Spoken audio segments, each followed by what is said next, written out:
আসসালামু আলাইকুম রহমতুল্লাহি ওবরকাতু। কী অবস্থা, সবাই কেমন আছেন? আশা করি ভালো আছেন। তো সারাদিন কাজকাম শেষ করে মোটামুটি এরপরে আমার ফল গাছগুলো লাগানোর চিন্তা করতেছে। তো আর কি আর করা, যে কথা সেই কাজ চলে আসলাম গাছ লাগানোর জন্য। তো কিছু জৈব সার লাগবে গাছ লাগাইতে হলে, যেহেতু এই দেশের মাটিগুলো খুব লবণাক্তর কারণে ওই জন্য জৈব সার দেওয়া লাগে। তো ইয়ার করা আগে ভালোভাবে গর্ত করে নিলাম, এরপরে জৈব সার দিলাম। জৈব সার দেওয়ার পরে এরপরে গাছগুলো নার্সারির মতো এক জায়গায় লাগানো রাখা হয়েছিল। তো ওখান থেকে গাছগুলো নিয়ে আসলাম, নিয়ে আসার পরে এরপরে জৈব সার দিয়ে গাছগুলো লাগানো শুরু করলাম। আল্লাহর রহমতে বিসমিল্লাহ ভরে শুরু করে দিলাম।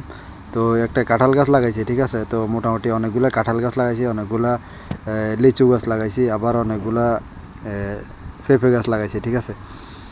তো কি আর করার, গাছ লাগাইতেছি। এখন এর মধ্যে আমার রাজা বিড়ালটা হাজির হয়ে গেল। ওকে আমি আজকে 2 দিন দেখতেছি না, তো ওর সাথে একটু মশকরা করতেছি, ঠিক আছে। ও আসে না আজকে 2 দিন ধরে বাসায়। তো ওই জন্য একটু ওর সাথে দুষ্টামি করলাম। যেহেতু সময় শেষ হয়ে যাচ্ছে, মাগরিবের টাইম হয়ে যাচ্ছে, ঠিক আছে। মাগরিবের থেকে ঠিক 20 মিনিট আগে দিয়ে গাছগুলো লাগানো শুরু করলাম। আমার হাতে যে গাছটা দেখতেছেন এটা হচ্ছে লেচু গাছ, ঠিক আছে।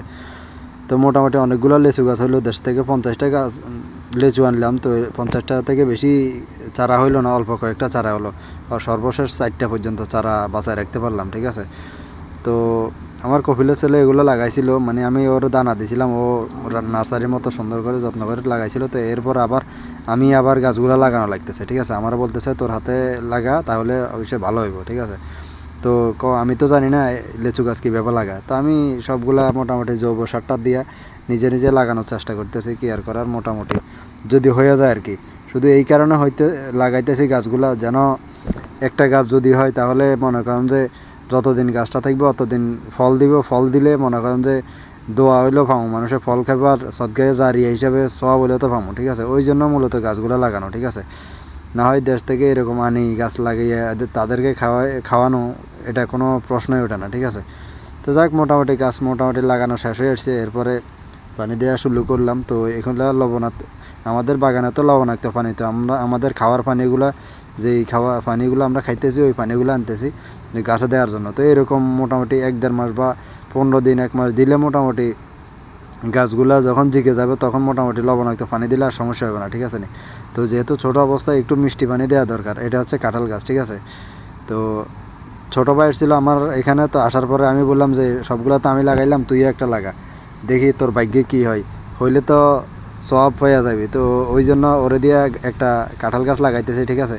ও বলতেছে আমি লাগাবো না। তো আমি ওরে বললাম যে লাগা একটা, দেখ যে যদি ভাগ্যে লাগি যায় তাহলে তো ভালো। তো আর কি আর করার, ওরে দিয়ে একটা গাছ লাগাইলাম। মোটামুটি মাশাল্লাহ দিলে গাছগুলো মোটামুটি যতটুকু দুর্বল হয়ে যাবে মনে করছিলাম, দুর্বল না, মোটামুটি ভালোই হয়েছে। তো গাছগুলো রোপণ করার পর তারা বলতেছে যে গাছ যেহেতু রোপণ করছস একটু ভালোভাবে পানি দিয়ে দেয়, ঠিক আছে। তো আবার এই গাছগুলো মোটামুটি এরকম রোদ্রের মধ্যে থাকবে না, তো এগুলোর উপর দিয়ে ছাউনি সিস্টেম করে দেওয়া লাগবে খেজুর গাছের ডাল দিয়ে, তাহলে যায় মনে হয় গাছগুলো বাঁচাইতে পারবো। তো এরপরেও চেষ্টা করব গাছগুলো বাঁচানোর জন্য, খেজুরের ডাল দিয়ে মোটামুটি সব কিছু দিয়ে দেখি তাদের মনে এই গাছগুলোর উসুলাই আরবিদের মুখে যেন সারা জীবন থাকতে পারি, এটাই হচ্ছে কামনা। আর আমরা কাজ করতেছি, আমাদের পাশে আমাদের কপিলের নাতি এসে দুষ্টামি করতেছে। তো আমার ভাই আরেকটা ছোট্ট করে একটা ভিডিও নিয়ে নিল। তো আপনাদের থেকে ভিডিওটা কেমন লাগবে অবশ্যই জানাবেন।